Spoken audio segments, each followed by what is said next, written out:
Merci de votre fidélité. Bienvenue à tous. Comment gagner le pari de la réinsertion sociale des ex-détenus? La question préoccupe au Togo les organisations de la société civile. L'Association togolaise des anciens boursiers des programmes d'études et de visites aux États-Unis d'Amérique prend le problème à bras le corps. Le GATT met en œuvre un projet d'assistance aux anciens prisonniers. Nous en parlons sur ce plateau avec Apetole Komla Basako. Vous êtes membre du bureau du Global Alumni Association of Togo, coordonnateur. Vous êtes du comité de coordination de ce projet. Merci d'avoir répondu à notre invitation. Merci pour l'invitation, c'est un plaisir. Monsieur Gbasako, avant d'évoquer le sujet pour lequel vous êtes là, d'abord, le GATT, comment pouvez-vous nous présenter cette association? Oui, comme vous l'avez dit, GATT, Global Alumni Association of Togo, c'est une association qui regroupe tous les boursiers d'études, de visites du département d'Amérique, tous ceux qui ont bénéficié, tous les jeunes Togolais qui ont bénéficié des projets du département d'État d'Amérique.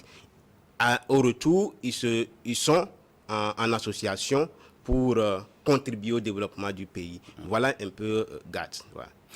Alors merci. La réinsertion sociale des ex-détenus, en quoi était-il important pour vous de vous intéresser à cette question?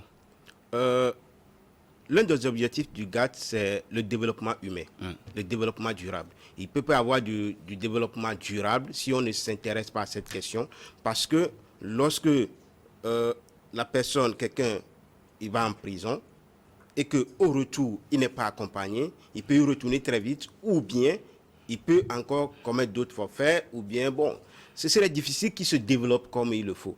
Et donc, si nous sommes des acteurs du développement, c'est bien de s'occuper de la question. Voilà.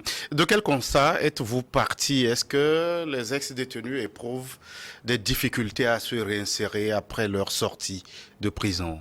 Oui, nous avons des membres du GATT qui travaillent avec les prisons et nous avons constaté que des gens retournent rapidement encore en prison, des gens récidivent, non seulement parce que il manque, mais parfois la manière dont la société les voit. Donc, et tout ça là, c'est ça qui nous a poussé à dire, mais il faut quand même y travailler. Parce que ces gens-là qui sont là-bas quand même, c'est un manque à gagner pour l'État. Et donc, c'est là où nous sommes dit, il faut s'intéresser à la question. Alors, vous vous intéressez à la question de réinsertion des ex-détenus. Est-ce que les bénéficiaires de votre projet sont-ils répartis sur l'ensemble du territoire ou bien il y a des villes spécifiques auxquelles vous vous intéressez? Voilà, le projet, dans sa première phase-là, va d'Aného jusqu'à Agné. Au début, le projet même pas... D'Anéo à Agné, combien de villes précisément?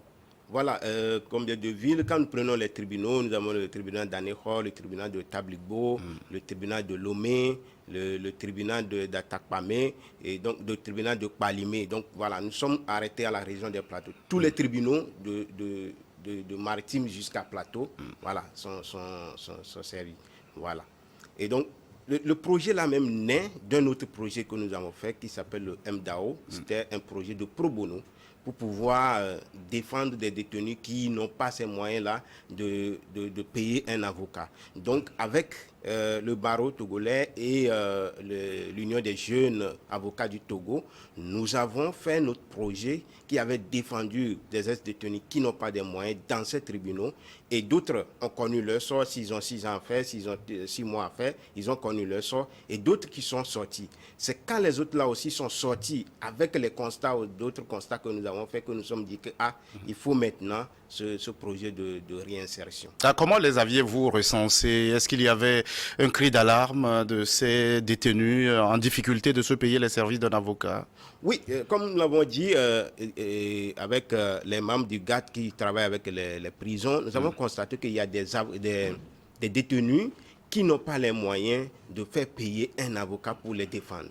Et donc, c'est là, à partir de ce constat, que nous nous sommes dit, il faut quand même faire quelque chose pour eux. Alors, par rapport à l'ensemble des prisons que vous avez citées, alors ils seront combien au terme de la mise en œuvre de ce projet à bénéficier de vos actions? Donc, à partir du projet Pro Bono, il y a près d'une centaine d'ex-détenus qui ont été défendus et je dirais vers 200 qui sont défendus et près de 100 qui sont sortis. Maintenant, dans les près de 100 là, nous avons fait des enquêtes, nous avons fait des travaux où nous constatons qu'il y a une soixantaine qui ne peuvent pas se prendre en charge à leur sortie. Donc là, il faut les accompagner. Alors, quand vous dites qu'ils ne peuvent pas se prendre en charge, est-ce que c'est pour se trouver une activité à faire ou ils n'ont nulle part à aller? Comment est-ce que, dans la pratique, vous comptez les assister? Oui, c'est ça, les activités. D'autres, il y a des jeunes qui sont rentrés là-bas parce qu'ils faisaient une activité que l'État, qui est illicite. Eux, ils disent qu'ils ne savaient pas. Et c'est grâce à ça qu'ils sont rentrés en prison. Maintenant qu'ils sont sortis, ils n'ont pas d'autres activités. Il faut les reconvertir. Il faut les reconvertir. Et donc, comment il faut les reconvertir? Voilà, c'est ce travail que nous sommes en train de faire. Voilà. Alors, est-ce que vous avez en ligne de mire des activités particulières qui pourront éventuellement les intéresser? Oui, nous avons des activités particulières. D'abord, comme quand ils sont sortis, et même après, avec l'aide des tribunaux, nous avons même eu d'autres qui n'étaient pas dans notre projet. Voilà. Donc, nous faisons des formations pour un changement de mentalité, pour plus de confiance en eux. Quand ils sont sortis, il y a d'autres, à cause du regard de la population, ils n'ont plus vraiment confiance en eux. Et donc, il faut un accompagnement psychologique que nous avons fait. Donc, il y a l'accompagnement psychologique de façon collective et de façon individuelle pour voir chacun comment il faut l'accompagner. Et maintenant, avec ça, il y a un accompagnement financier et matériel. Et un accompagnement technique. C'est-à-dire qu'il y a des formations qui sont faites sur la gestion des activités. Et donc, chacun, on a discuté avec chacun, d'autres ont choisi la coiffure, apprendre un métier de coiffure, d'autres menuiserie, d'autres qui veulent avoir un permis de conduire pour être chauffeur. Donc, c'est des cas de façon particulière, chacun individuellement, son cas a été étudié et là, on l'accompagne sur le plan moral, sur le plan psychologique, sur le plan matériel, sur le plan financier. Voilà. Alors, puisque vous travaillez avec eux, que vous disent-ils concrètement quant aux difficultés qu'ils rencontrent, notamment du point de vue du regard des autres? Oui, il y a d'autres qui sont vraiment ancrés, d'autres à qui ça ne dit rien, mais il y a beaucoup que ça touche. Parce que même par rapport à leurs activités, parfois d'autres nous disent que les gens ne veulent même pas venir acheter chez eux parce qu'ils sont des prisonniers. Des gens ne veulent même pas les voir dans leur société. Donc, par rapport au regard des autres, il en parle beaucoup et que ça les touche. Il y a un jeune, ça n'a pas fait 2 semaines, qui m'a appelé, qui me dit, c'est comme ça, il était sorti avec un autre jeune et que quand le patron de l'autre jeune l'a vu, il dit de ne plus jamais sortir avec son apprenti. C'est comme ça il va faire pour l'amener lui aussi en prison. Et donc, c'est des choses, parfois on trouve ça banal, mais qui touchent vraiment le détenu, l'ex-détenu, voilà. Ça fait combien d'années que vous mettez en œuvre ce projet? Le projet avait commencé en fin 2019, début 2020, que nous avons commencé ce projet. Voilà. Alors, et je suppose que ce n'est pas sans difficulté. La mise en œuvre du projet de réinsertion sociale des ex-détenus rencontre-t-elle des défis? Oui, des défis, premièrement des défis au niveau des ex-détenus. Il y a beaucoup qui ont des comportements un peu à l'écart parce que tu lui dis, tu as besoin de faire un permis de conduire, tu as besoin de naissance, tu as besoin de nationalité, vous faites tout et puis tu lui donnes les frais de déplacement, va faire la nationalité. Après 3 jours, tu remarques qu'il n'est pas allé pour faire la nationalité. Et donc, vraiment, c'est des cas, il faut être à chaque fois derrière eux, alors que ce n'est pas toujours évident. Nous avons nos activités et tout ça là. Donc, voilà l'un des défis à leur niveau. Tu vois, il y a d'autres jeunes un jeune de moins de 25 ans, tu lui dis d'apprendre un métier, on va t'accompagner. Il dit, mais lui ne veut pas apprendre un métier, il faut qu'on lui donne l'argent, il va faire du commerce. Et nous savons très bien que quand on lui donne cet argent-là, il n'ira faire rien. En l'écoutant, et puis tout ça là. Tu lui poses des questions, tu veux faire quoi, qu'est-ce que tu veux vendre, tout ça là. Il ne sait même pas qu'est-ce qu'il veut vendre. Et donc, c'est des difficultés que nous rencontrons. Et parfois, dans la population, c'est vrai, c'est des cas rares. Vous dites que vous êtes en train d'accompagner les ex-détenus. Vous dites qu'il faut les laisser. Ils ont fait du mal pour pouvoir rentrer là-bas. Alors que d'autres, ils sont allés en prison, pas forcément pour des crimes, pas forcément pour des délits. Voilà. Alors, autant de défis à relever. Vous avez évoqué le regard de la société sur ces ex-détenus. Alors, si vous décidez aujourd'hui de les accompagner, en quoi votre projet peut contribuer à changer le regard des autres sur eux? Oui, il y a un exemple, je donne beaucoup d'exemples à ces détenus, à ces ex-détenus, c'est à nos bénéficiaires, nous parlons plus de nos bénéficiaires. Je leur donne l'exemple de Nelson Mandela, je leur donne des exemples de 50 Cent, je leur donne beaucoup d'exemples qui sont là, des gens qui sont sortis de la prison, même dans notre pays, mais qui font de grandes choses. Après la prison, ils ont réalisé beaucoup de choses. Donc, à force de leur donner ces exemples, et par rapport au regard des autres, nous disons que aujourd'hui, nous ne pouvons pas aller sensibiliser la population pour que ça la chante tous de suite. Mais c'est vous maintenant, en tant que ex-détenu, vous-même, de préparer votre mentalité à faire face à ce que la population veut dire. Et donc, c'est à vous de changer maintenant aussi votre situation. Voilà. En tant que ex-détenu, c'est à toi de faire maintenant quelque chose de bien. Lorsque tu commences par faire quelque chose de bien dans ta communauté, tout de suite, le fait que tu as été à la prison, ça va s'effacer. Donc, c'est des conseils que nous leur donnons. Et aussi, le travail psychologique, c'est ça. Donc, travailler à ce que les gens ne puissent plus vous regarder comme ils vous regardent maintenant. Donc, c'est ce travail-là que nous faisons à leur niveau pour que, en tout cas, le regard de la société puisse changer envers eux. Voilà.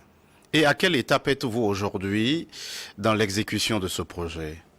Voilà, dans l'exécution de ce projet, nous allons dire que nous sommes à l'étape de suivi et de coaching aussi. Suivi parce qu'on les a déjà accompagnés matériellement, on a déjà fait certaines formations et on les a accompagnés matériellement et financièrement. Maintenant, il faut voir comment ils évoluent dans leurs actions. Donc, ce qui fait que le samedi passé, nous étions à Ného pour voir, au niveau d'Aného, nous avons une vingtaine d'ex-détenus que nous avons accompagnés, d'autres qui font l'élevage, d'autres qui sont dans la pêche, d'autres qui sont dans la coiffure, la couture. Donc, on est allé nous-mêmes circuler pour voir comment évoluent leurs activités. Vous avez fait un suivi. Est-ce que le sentiment, c'est un satisfait? Vous êtes satisfait de ce qu'ils font? Nous sommes satisfaits, je dirais... Une satisfaction à demi-teinte. À demi-teinte, voilà. Parce que nous avons mis 3 jeunes en apprentissage de coiffure. Et quand nous sommes allés, on a retrouvé 2. Donc, un, bon, on a dit il ne vient plus. Et là, c'est vraiment une perte pour nous. Mais nous sommes en train de travailler pour qu'il puisse revenir. Parce qu'il n'est pas allé faire un travail vraiment concret qui, dans l'avenir, va vraiment l'aider. Êtes-vous entré en contact avec lui? On a cherché à rentrer en contact avec lui, mais en vain. Nous remarquons une chose avec nos bénéficiaires. Rares sont ceux qui ont un contact fixe, à qui tu appelles tout de suite et puis tu vas l'avoir. Ceux de Lomé, oui. Un peu ceux de Palimé, mais ceux d'Anéko, c'est compliqué. On te donne ce numéro aujourd'hui, demain on te donne un autre numéro, demain tu as un autre numéro. De quelle tranche d'âge sont-ils? Au niveau d'Anéko, ils sont de 20 à 40. Celui qui est 40, là, c'est lui seul. Mais disons que c'est de 20 à 28. 20 à 28. De 20 à 28 ans. Voilà. C'est des jeunes. À Lomé, nous avons jusqu'à dans les 60. Voilà, nous avons jusqu'à dans les 60. À Akpalimé aussi, nous avons jusqu'à dans les 60. Toujours de 20. À Lomé, il y a un jeune de 19 ans. Il y a un jeune de 19 ans. Donc, voilà. Est-ce que la mise en œuvre de ce projet bénéficie d'accompagnement des partenaires, de l'État en l'occurrence? Oui, de l'État, nous avons un accompagnement moral du ministère de la Justice, parce que nous ne pouvons pas rentrer dans les tribunaux sans l'autorisation de la justice. Et nous disons merci à l'État à travers le ministère de la Justice qui, lorsqu'on les a abordés avec le projet, qui ont dit ben, c'est une bonne chose, allez-y. Et c'est ça qui nous a permis de travailler avec les tribunaux. Nous avons notre grand partenaire qui est le département d'État américain à travers l'ambassade des États-Unis au Togo, donc qui nous accompagne généralement financièrement. Quand nous disons financièrement, c'est des projets à concours que nous postulons et lorsque nous sommes sélectionnés, que nous finançons nos projets. Donc nous avons des partenaires techniques comme des centres de formation, nous avons le cabinet KAG, nous avons voilà, l'Union des jeunes avocats du Togo, le barreau, donc ce sont nos partenaires. Autant de partenaires qui vous accompagnent. Alors pour le moment, vous avez ciblé une partie du territoire togolais. Est-ce qu'à l'avenir, dans vos perspectives, vous comptez gagner l'ensemble du territoire? Nous comptons gagner l'ensemble du territoire. À la base, le projet était fait pour que nous puissions aller dans tous les tribunaux du Togo, mais c'était l'avènement de Covid qui avait vraiment empêché à ce qu'on va jusqu'à 5AC. Donc, comme nous sommes en train de le dire, actuellement sur les pieds d'œuvre pour avoir encore d'autres financements pour voir le côté nord du pays pour le même projet. Et donc, en termes de perspective, c'est aussi les suivis que nous voulons vraiment m'atteler. Nous voulons vraiment faire plus de suivi pour que les acquis, on puisse les maintenir. On a beaucoup d'acquis aujourd'hui, on a beaucoup d'acquis, et donc il faut vraiment maintenir ces acquis. Donc voilà un peu nos perspectives. Voilà. Est-ce que vous avez un message d'espoir à l'endroit de ceux qui sont passés par cette case prison et qui ont des difficultés à se trouver une place dans la société? Oui, forcément. Oui, moi, chaque temps que je rencontre les bénéficiaires, je leur dis, ça c'est déjà passé. C'est déjà passé. On ne peut plus les changer. Et c'est ça aussi, je leur dis, il faut accepter la situation. Du moment où chaque fois vous vous dites que pourquoi moi, vous allez toujours rester à se plaindre et vous n'allez pas avancer. Mais il faut plutôt accepter la situation et dire que mais ça là c'est passé, je vais encore faire mieux. Voilà. Monsieur Apetole Komla Gwasapo, oui. Merci d'être passé sur ce plateau. Merci. Vous êtes membre du GAT, le Global Alumni Association of Togo. Merci à vous qui êtes restés en notre compagnie. À très vite pour un autre numéro de votre émission Focus.